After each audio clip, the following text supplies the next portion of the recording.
ఏలూరులోని బాలికల వసతి గృహంలో వార్డెన్ కీచక చేష్టలు కలకలం రేపాయి. ఫోటోషూట్లు అంటూ మాయమాటలు చెప్పి బాలికలను లోబర్చుకొని బాలికలపైన అకృత్యాలకు పాల్పడేవాడు.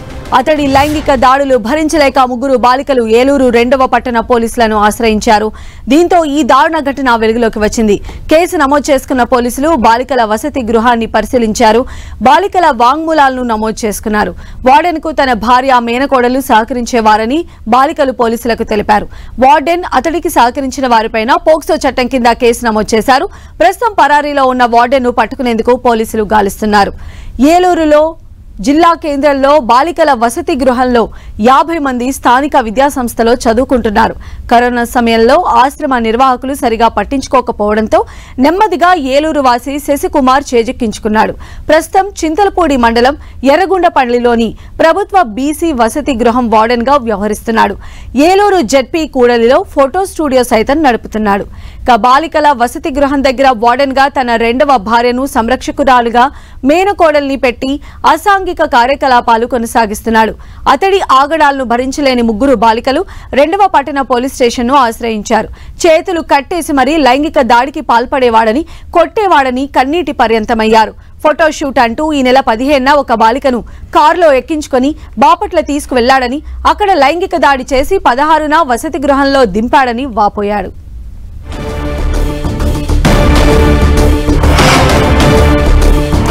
బాలికలు ఇచ్చిన ఫిర్యాదుతో ఈ దారుణ ఘటనపైన పూర్తి స్థాయిలో విచారణ చేపడతామన్నారు ఏలూరు డీఎస్పీ శ్రావణ్ కుమార్.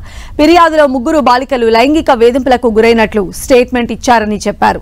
మహిళా ఎస్ఐ కేసును విచారించేలా ఆదేశించామని, పరారీలో ఉన్న వార్డెన్ శశికుమార్ కోసం గాలింపు చర్యలు చేపట్టామన్నారు ఏలూరు డీఎస్పీ.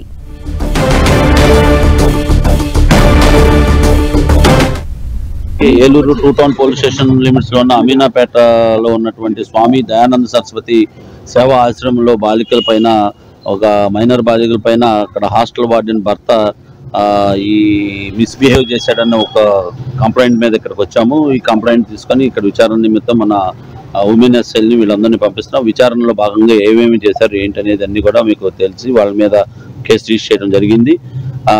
మేము ముద్దాయిల్ని పట్టుకోవడానికి కూడా ప్రయత్నం చేస్తున్నాము. దర్యాప్తులో భాగంగా అన్ని విషయాలు కూడా మీకు త్వరలో తెలియపరుస్తాం. చాలా వరకు పిల్లలందరినీ భయభ్రాంతులకు గురి చేయటమే కాకుండా వాళ్ళని ఎమోషనల్ గా కంప్లీట్ బ్లాక్ మెయిల్ చేయటం అనేది మెయిన్ పిల్లలు ఇచ్చిన స్టేట్మెంట్స్ ని బట్టి తెలిసింది. సేమ్ ఇదే పోలీసులు కూడా 2 టౌన్ లో రిపోర్ట్ చేయడం జరిగింది. మన ఏలూరు డిఎస్పీ సార్ కూడా ఎంక్వైరీ చేస్తూ ఉన్నారు.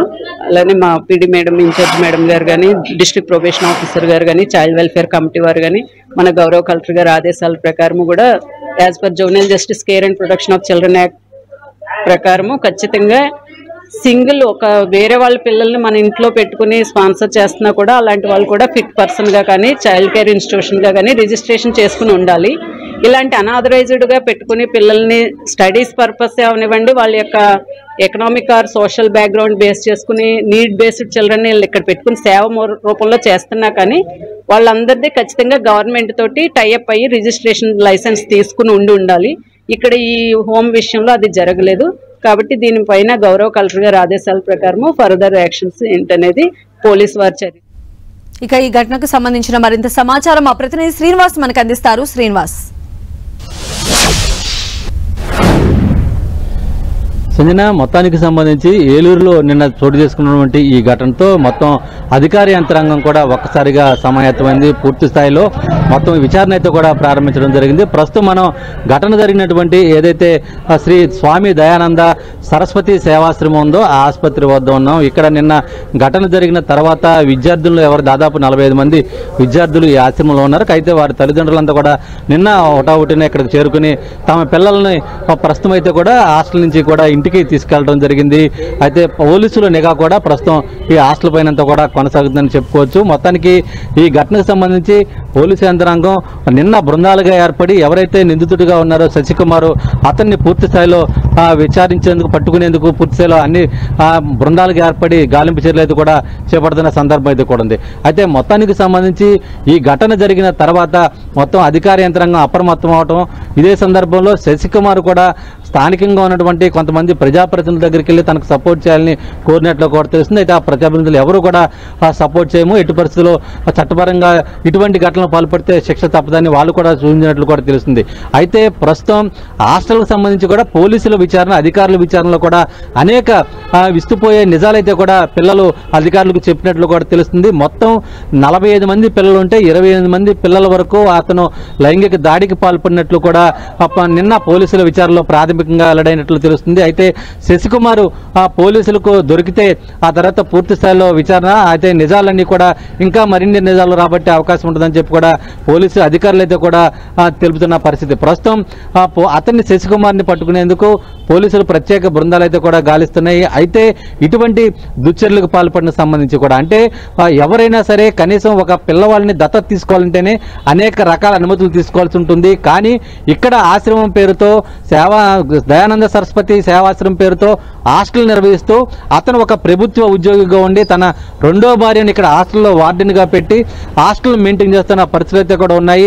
అయితే సేవాశ్రమం పేరుతో అంటే సేవాశ్రమం నిర్వహిస్తామని చెప్పి ఆశ్రమం వాళ్ళ దగ్గర కూడా కొంత నిధులైతే కూడా ఆయన సేకరిస్తున్నట్లు, అలాగే పిల్లలు ఇక్కడ హాస్టల్ నడుపుతున్నట్టు మరికొంత ఈ నిధులు సేకరించినట్లు కూడా పోలీసు విచారణలో కూడా జరుగుతుంది. అయితే ఎటువంటి అనుమతులు లేకోకుండా నిర్వహిస్తున్నటువంటి ఈ సేవాశ్రమం పైన పిల్లలైతే కూడా పూర్తి స్థాయిలో కొంత భయాందోళనకు గురవుతున్నారు. నిన్న ఘటన జరిగిన తర్వాత అటు ఇంటర్మీడియట్, డిగ్రీ చదువుతున్న పిల్లలైతే కూడా అనేక రకాలుగా తమ పైన దాడి చేయటము, అలాగే తన మాట వినకపోతే రకరకాలుగా హింసించడం వంటి ఘటనలు కూడా చోటు చేసుకున్నాయని చెప్పి కూడా విద్యార్థులను కూడా చెప్పిన సందర్భాలు అయితే కూడా ఉన్నాయి.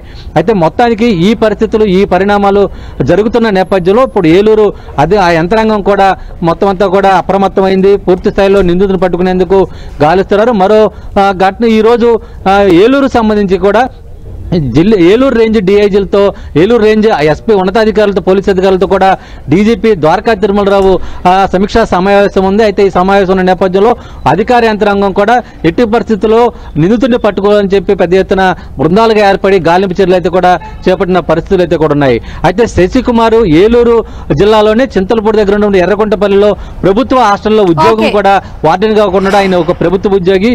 ఆ ప్రభుత్వ ఉద్యోగిగా ఉండి ఏలూరులోనే ఏలూరు 2 టౌన్ పోలీస్ స్టేషన్ ఎదురుగా ఆయన ఒక ఫోటో స్టూడియో కూడా నడుపుతూ పిల్లలకు మాయ మాటలు చెప్పి ఫోటో షూట్ల పేరుతోనూ అలాగే గ్రాఫిక్స్ నేర్పుతానంటూ కూడా పిల్లలంతా కూడా తీసుకెళ్లి ఈ విధంగా లైంగిక దాడికి పాల్పడినట్టు కూడా పోలీసుల ప్రాథమిక విచారణలో వెళ్లడంటూ కూడా తెలుస్తుంది. సంజన. రైట్ శ్రీనివాస్.